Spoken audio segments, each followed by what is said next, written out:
नमस्कार मंडळी, स्वागत आहे तुमचं आमच्या चॅनलमध्ये।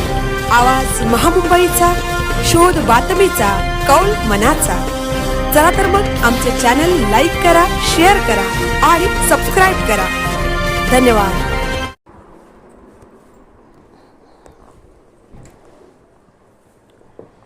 जिते ग्रामपंचायतीत रंगात आले बांधकाम नाट्य।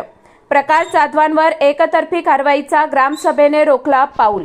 कर्जत तालुक्यातील ग्रुप ग्रामपंचायत जिते येथील रहिवासी प्रकाश यशवंत जाधव यांचे कथित अनधिकृत बांधकाम तोडण्याचे आदेश ग्रामसेवकांनी दिल्यानंतर गावात तीव्र राजकीय व सामाजिक पडसाद उमटले आहेत।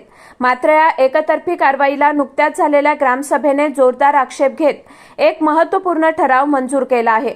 यामुळे तुर्तास ही तोडक कारवाई थांबवण्यात आली आहे। ग्रामपंचायत कार्यालयाकडून प्रकाश जाधव यांना 22 जून 2026 रोजी नोटीस बजावण्यात आली होती। नारायण बाबू जाधव यांच्या तक्रारीनुसार हे बांधकाम 7 दिवसात स्वतःहून काढून घेण्याचे आदेश त्यात देण्यात आले होते। अन्यथा पोलीस बंदोबस्तात प्रशासन कारवाई करेल असा इशारा दिला गेला होता। परंतु प्रकाश जाधव यांनी नेरळ पोलीस ठाण्यात दिलेल्या जबाबावरून आणि ग्रामपंचायतीच्या इतर कागदपत्रांवरून समोर आले आहे की केवळ प्रकाश जाधव यांनाच नाही तर त्यांच्यासोबत तक्रारदार नारायण बाबू जाधव आणि प्रदीप वाळकू जाधव या उर्वरित दोघांनाही 22 जून 2026 रोजी अनधिकृत बांधकाम काढण्याबाबत ग्रामपंचायतीने नोटिसा बजावल्या होत्या। दरम्यान प्रकाश जाधव यांच्यावर पोलीस बंदोबस्त लावून एकतर्फी कारवाई करण्याची तयारी प्रशासनाने केली होती। मात्र हा विषय ग्रामसभेसमोर आला असता ग्रामस्थांनी व ग्रामसभेने याला तीव्र विरोध केला। सदर बांधकाम तोडण्याचे आदेश हे एकट्या प्रकाश जाधव यांच्यासाठी नसून उर्वरित 2 जणांना म्हणजेच नारायण जाधव व प्रदीप जाधव यांना देखील लागू आहे। त्यामुळे कारवाई करायची झाल्यास तिघांवरही एकत्र करण्यात यावी, अन्यथा केवळ एकाच व्यक्तीला लक्ष्य करून केली जाणारी ही एकतर्फी कारवाई तात्काळ थांबवण्यात यावी असा जाहीर ठराव ग्रामसभेमध्ये एकमुखाने मंजूर करण्यात आला। त्यामुळे ग्रामसभेच्या या आक्रमक भूमिकेनंतर आणि मंजूर झालेल्या ठरावानंतर पोलीस बंदोबस्तासह होणारी तोडक कारवाई तात्काळ स्थगित करण्यात आली आहे। सद्यस्थितीत सदरील बांधकाम तोडण्यात येणार नाही असे ग्रामसेवकांकडून सांगण्यात आले आहे। दरम्यान या संपूर्ण प्रकरणावर आपली बाजू मांडताना प्रकाश जाधव यांनी संतप्त प्रतिक्रिया दिली आहे। माझे शेजारी नारायण जाधव आणि प्रदीप जाधव यांनीही अनधिकृत बांधकामे केली आहेत।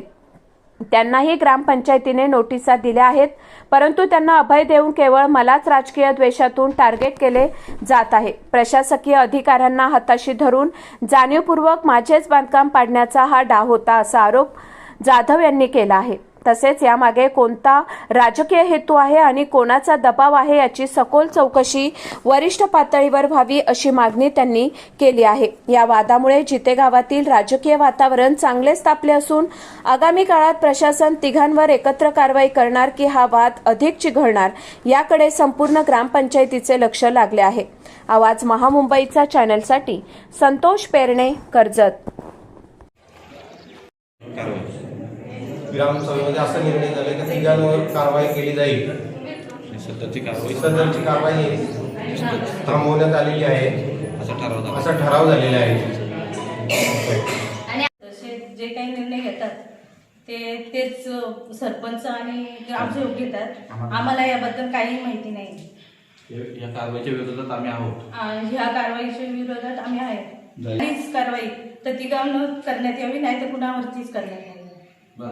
येऊन आमच्या घरी पाहणी करून गेलेले, ते आम्हाला बांधण्याची परवानगी पण दिलेली आणि त्यांचे समोरवाल्यांचे नारायण बाबू जाधव यांचे टॉयलेट बाथरूमचे पाईप आमच्या दारासमोर काढले, तुळशी वृंदांजवळ समोर काढले, म्हणून आम्ही तिथं भिंत बांधली। तर ते पाणी ग्रामसेवकांनी स्वतः बघितलं पाणी तिथं नीट आहे, तरी पण ते आम्हाला परवानगी दिली ना। आता हे ते कोणाच्या दबावाखाली आमच्यासाठी ते लेटर काढलंय आमचं बांधकाम तोडण्यासाठी।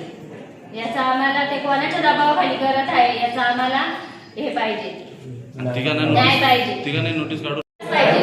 आमचं एक बांधकाम का तोडलं जाईल, त्यांनी आम्ही आमच्या स्वतःच्या जागेत बांधले आणि त्यांचा आम्हाला खूप त्रास आहे आणि ते पूर्वीपासून आम्हाला त्रास देतात। त्यांचा त्रास आज आम्हाला पहिल्यापासून त्यांचा त्रास आहे। नारायण बाबू जाधव यांचा आम्हाला पूर्वीपासून त्रास आहे। आम्हाला पहिला पण आम्ही टॉयलेट बांधलेला तेव्हा पण ते आम्हाला तोडायला लावलं आणि आम्ही दुसरीकडे बांधलं। आता ते मुद्दा होऊन आमच्या म्हणजे ते राजकारण आमच्यावर मुद्दा होऊन ते आमच्या टॉयलेट बाथरूम आमच्या दारासमोर पाईप काढलेत पूर्ण आणि त्याचं पाणी पण पूर्ण लीक आहे, सगळं पाणी बाहेर निघतोय. हा स्वतः ग्रामसेवक जाऊन तिथं बघून आले, आम्हाला परवानगी पण दिली ते, आता ते कोणाच्या दबावाखाली करताय. हा आमचा अन्याय आहे, आम्ही हा अन्याय सहन करणार नाही तर आम्ही तिथं आत्मदान करू. आज जी ग्रामसेवकांनी आम्हाला जे परमिशन दिलेली आहे तिने तिघांचं जी नोटीस काढलेली आहे त्याच्यासाठी आम्हाला न्यायासाठी आम्हाला नारायणबाबू जाधव आणि प्रदीप वालकू जाधव, माझे नाव प्रकाश यशवंत जाधव, यांना जी नोटीस आलेली आहे